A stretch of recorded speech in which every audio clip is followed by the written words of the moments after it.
welcome to another episode of Let's Talk Tobago. I'm Davia Chambers, and today we're at the comfortable and relaxing Tabanca Villa, situated in the prime residential community of Salmon Grove on the southern area of the Golden Grove Estate. It is our location as we bring you all the latest details on the big stories happening right here in Tobago. As usual, we've got lots to share with you, so we're going to get right to it, starting with this week's headlines. Public consultations to be held as plans to develop the island's capital are underway. Chief Secretary Honorable Fali Augustine recently met with the Prime Minister to discuss plans for Tobago's tourism. We give you tips on how you can start your own garden right at home, and we take a look at one young golfer who's getting ready to go overseas to compete in a golfing tournament. We have all these stories and more for you when Let's Talk Tobago returns. Stay with us.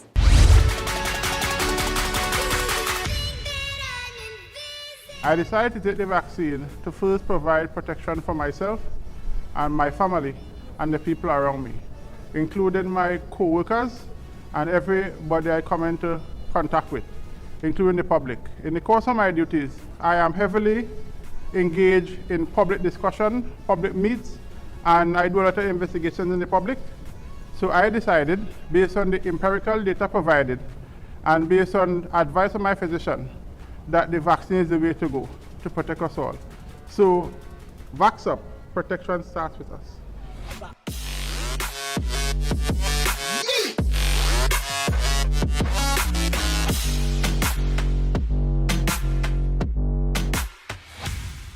In his second meeting with the Prime Minister as Chief Secretary of the Tobago House of Assembly, Honorable Fali Augustine had the opportunity to discuss matters relating to Tobago, including its tourism. We give you an update in this report. I wish to remind everyone of what THA Act 40 of 1996 says. In the Act, in Section 37.1 and Sections 1 and 2, 37.1 and 37.2, it says, where a secretary is assigned responsibility for a division of the assembly, he shall exercise general direction and control over that division. And 37.2 says, nothing in this act shall affect mutual consultation between a minister and a secretary. So on the first level, the act gives way for there to be active consultations, mutual consultations, in fact, between line secretaries and respective line ministries. And that was the basis for the meeting with the Prime Minister of Trinidad and Tobago, Honorable Dr. Keith Rowley, Chief Secretary of the Tobago House of Assembly, Honorable Fali Augustine, members of Cabinet, and members of the Executive Council. Tourism was one of the major topics discussed during the meeting. Chief Secretary Honorable Augustine says he asked for an update on Tobago-related government projects. Sometime last year, an announcement was made that there would be a Marriott hotel in Tobago, for example, and these were all central government initiatives for tourism in Tobago. And let me make it clear again, tourism remains a fifth schedule function according to Act 40 of 1996. So tourism remains the business of the people of Tobago and the Tobago House of Assembly. Notwithstanding, I was able to make it quite clear to those present that it is difficult for this new administration to support anything that we do not have information on. Honorable Augustine says a commitment was made by the central government to resume Caribbean Airlines direct flights from New York to Tobago. We also discussed matters surrounding Caribbean Airlines and how Caribbean Airlines can service not just the domestic route, but how Caribbean Airlines can assist with international airlift. There was a pledge that Caribbean Airlines will return the direct New York to Tobago flight. We looked at the issue of domestic tourism as well, and the fact that coming out of COVID-19, that one of Tobago's thrusts has to be to ramp up domestic tourism. Also up for discussion were the A&R Robinson International Airport expansion project, and ensuring access to tourism-related incentives is much easier. We raised some concerns there about possible certification issues that may pop up if the project continues as it is so designed. We also spoke about the Tourism Development Act and the incentives that are supposed to be available to Tobago tourism proprietors, business owners, to get equipment and to get material and so on relevant to their respective tourism businesses, and how we can make the availability of these incentives much more readily available to the Tobagonian. The meeting was held on Monday, 7th February. New developments are on the horizon for Tobago's capital, Scarborough. The Division of Infrastructure, Quarries and Urban Development has already announced that public consultations will begin in an effort to engage Tobagonians and stakeholders. Ryan McCool visited the division to bring you this story. Here's more. Tobago's capital is earmarked to undergo some major changes. This as the island's experts have deemed the city of Scarborough outdated and unaccommodating to economic growth. At this point in our history, there is a need for Tobagonians to come to terms with the fact that we must build a Tobago where our grandchildren and our fourth and fifth generations can benefit from. So critical to that is, just as around the region, around the world, every country has a capital city that they can be proud of. It brings economy, it brings commerce, it allows for direct importation and connection to other territories. DIQUD Secretary Trevor James explained that the new city concept focuses on improving Tobago's port of entry, along with a road and building infrastructure. Historic sites have also been identified for preservation. This, he says, will supplement for the lack of development over the decades. The Secretary is therefore stressing the importance of the public's input in informing plans for a better Scarborough. We are yet in Tobago to come up with a real island-wide development plan, and maybe coming out of the consultation, we will get a sense of what people want where, and that will, of course, impact the design. Stakeholders have already begun giving their recommendations through the division's Sebago Vox feature.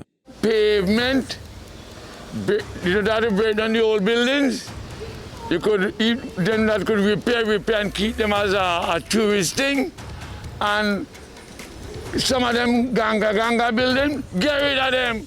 Generally, I think we need to pay special attention to expanding the port if we had to seriously look at exporting and importing stuff. And we're not expanding the port to cater for things just coming in. We have to prepare ourselves to export and make the port more efficient. Other places have done it, have bigger space for turnaround. Why we can't accommodate 2 or 3 cruise ships at one point in time? You go to little places like St. Lucia and that is the situation. They have 5 and 6 cruise ships all at one time in the same place. We can't develop the port so that it's easy for 1 or 2 cruise ships to turn around there quick and turn back. A 3-day public consultation exercise will be conducted before a panel of professionals, including Chairperson and Transportation Planner Nadia Frank John, Vice Chair and Project Manager Salisha Duke, Lead Architect Joshua Stewart, Geoplanner Dr. Alvin Thompson, Coastal Engineer Dr. Ellis Boris, and Economist Dr. Vanas James. The business, construction and services sector will be engaged on Wednesday, February 23rd. Tourism and environmental stakeholders will then have their say on March 2nd, before landowners and Scarborough residents close off the first series of consultations on March 9th. We want to invite all of Tobago to please participate. The consultations for this first series will be on our Zoom platform, on our Facebook pages, but we hope as we go forward, we begin to have consultation in person. So please get the links, participate, let your voice be heard, let your opinions be felt, and let us together build a Tobago that we could be proud of. To learn more on the new Scarborough public consultations, check out spc.tgo on Facebook or call 73-WORKS. I'm Ryan McCool for Let's Talk Tobago. So one youngster is showing that he is ready to take on challenges many adults would not.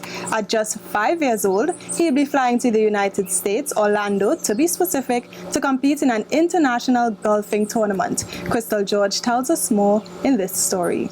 This lad is heading to Orlando, but it won't be to the world-renowned Disney World.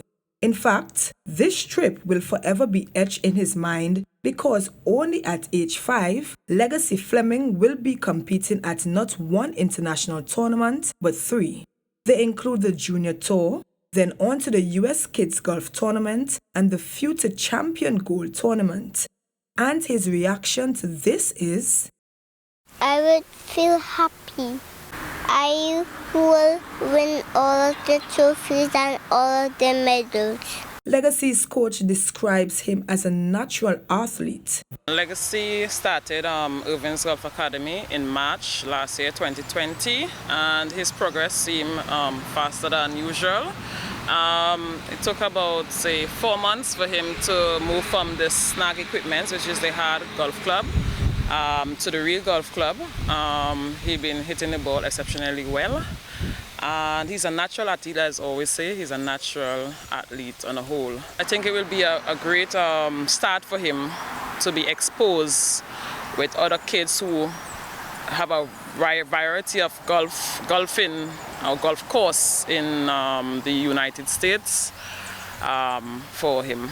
Legacy's grandfather said this opportunity is one in a lifetime and is extremely happy for his grandson. He says Legacy's enthusiasm for the sport is remarkable and hopes this experience can bring something positive out of it, not only for himself, but for Tobago. We were all happy and proud because the hard work. He's been doing golf every day, he's playing tennis, very active, sometimes twice a day. And he looks at Tiger Woods and Tiger Woods' son playing on the Kindle and iPad, and which is a good role model for children, and hopefully that legacy will inspire many other children as well and put Tobago on the map and make Tobago proud. Children nowadays, they need some self-esteem. It's good for discipline because I see him up after 6 in the morning, he's getting ready. Come on, Papa, get up, let's go. Let's see who can get ready first. Get the clothes on, and it can't be late. The tournaments will run from the 26th of February to the 12th of March. Legacy will be accompanied by his mother, Jamelia Kabar. I'm Crystal George for Let's Talk Tobago.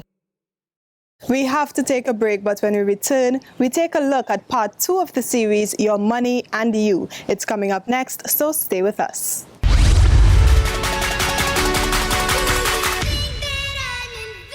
I am Anton Jordan, Building Superintendent of the Division of Infrastructure, Quarries and the Environment.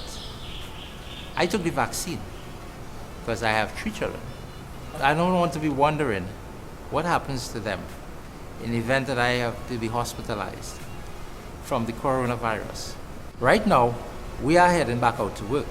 More likely than not, we may encounter someone on the job either has the virus or has been exposed to someone with the virus. Please, we all have to do our part. Vax up. Protection starts with us.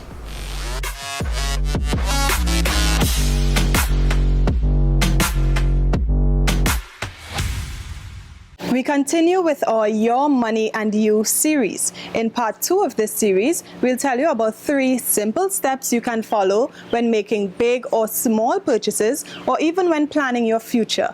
Umar Mills tells us more in this story. Money, money, money, money, money, money, money, money, money, money, money, money, money, money, money, money.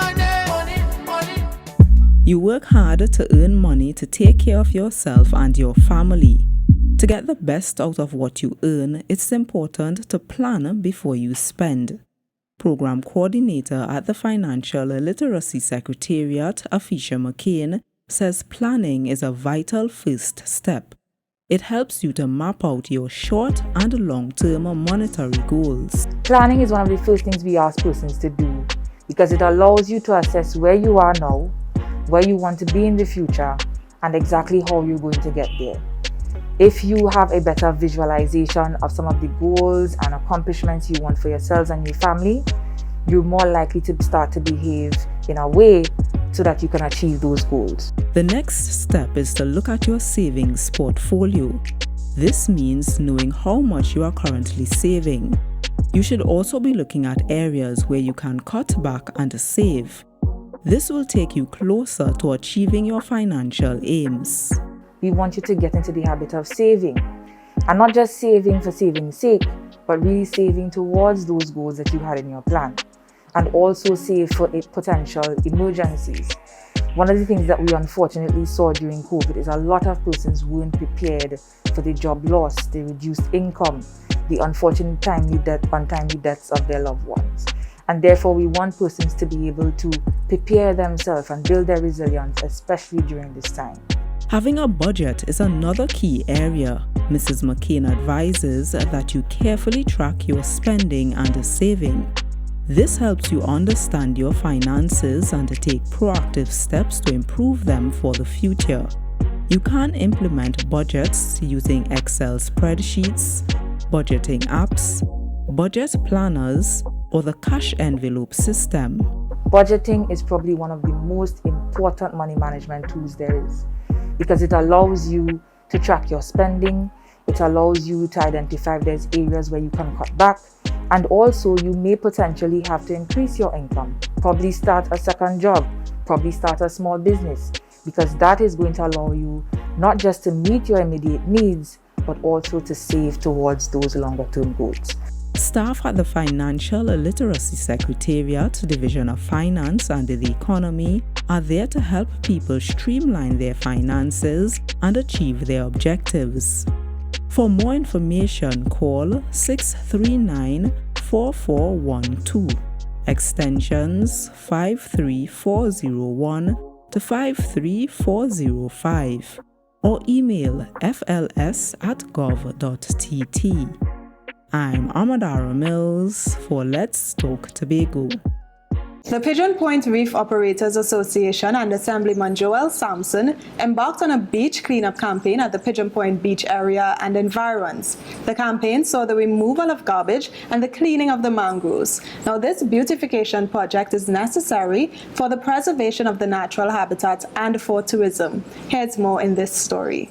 Beach cleanups can be much fun, but also quite challenging, and they make an important contribution to keeping the ocean clean.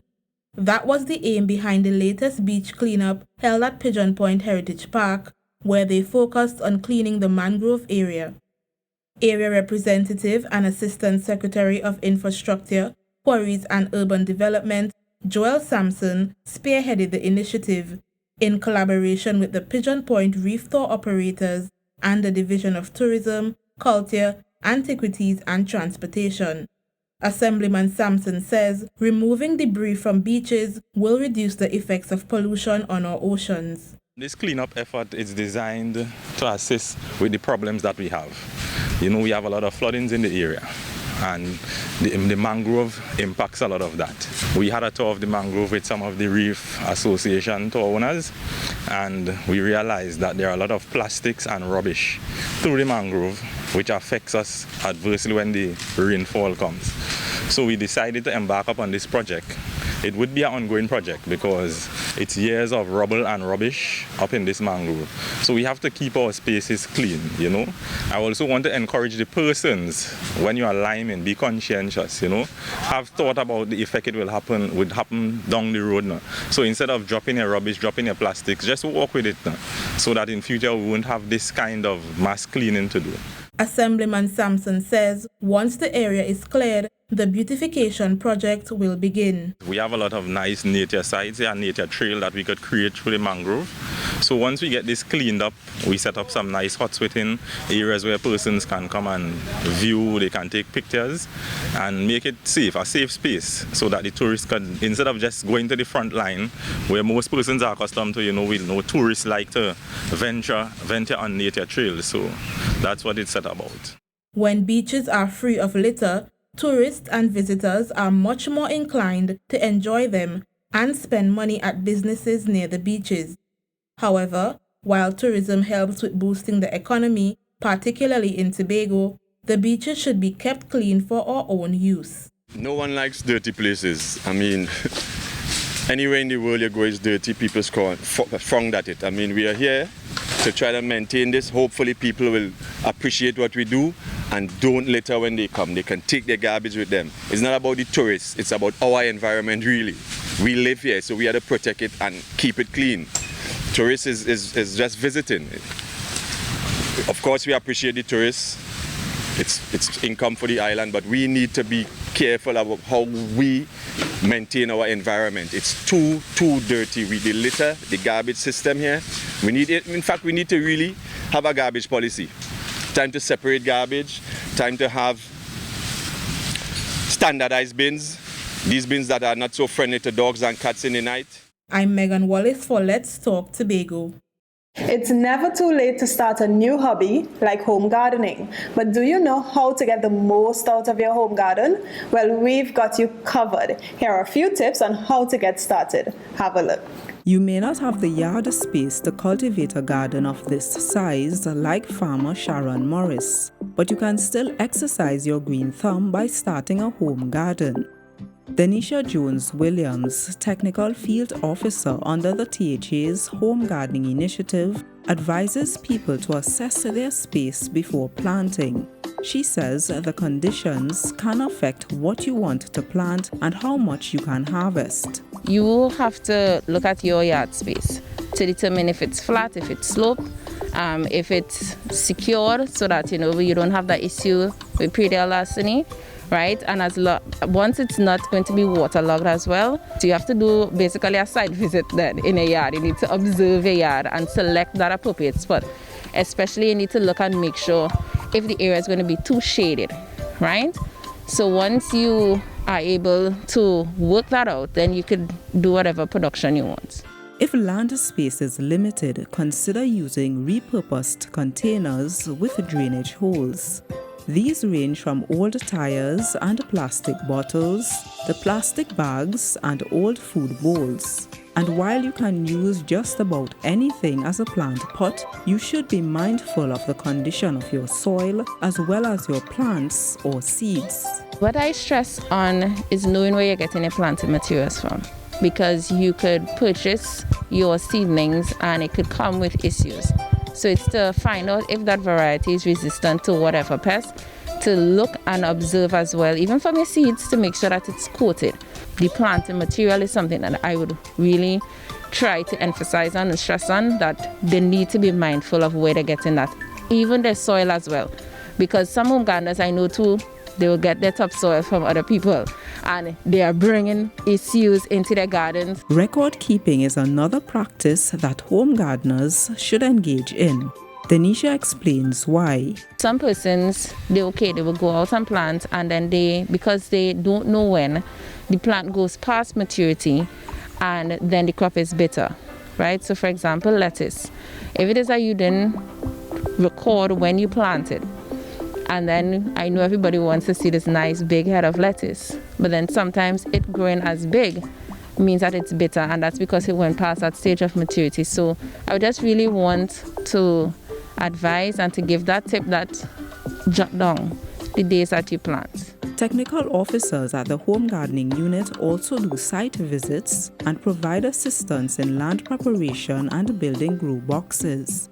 If you want more advice or assistance in your home garden, you can call 639-4616 or email homegardeninginitiative@live.com.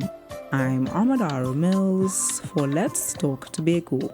So we're going to take a break, but when we return, we'll tell you how Ale Bethel Spiritual Baptist celebrated their 20th anniversary. Stay with us. Let's Talk Tobago. We'll be right back.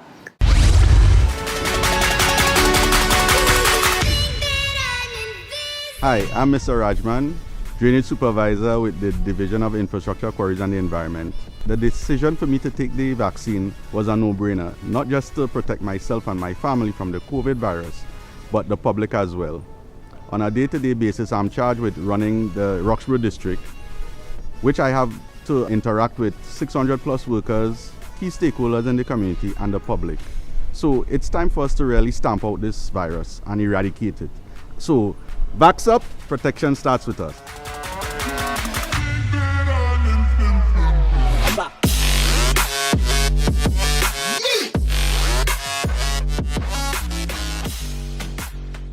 The Ale Bethel Spiritual Baptist Church celebrated its 20th anniversary recently. Our cameras were there to capture this memorable milestone, and we bring you the highlights of their celebration in this next story. Take a look. Members of the Ale Bethel Spiritual Baptist Church were initially forced to move from house to house. This is how they conducted prayer meetings, Bible studies, and services. In April 2002, they began conducting religious affairs at the old Stout headquarters in Scarborough. Today, 20 years later, the church has its own place of worship in Mount St. George with 25 members. I can remember this Bishop Brown, all you afraid all them jumpy wrong here.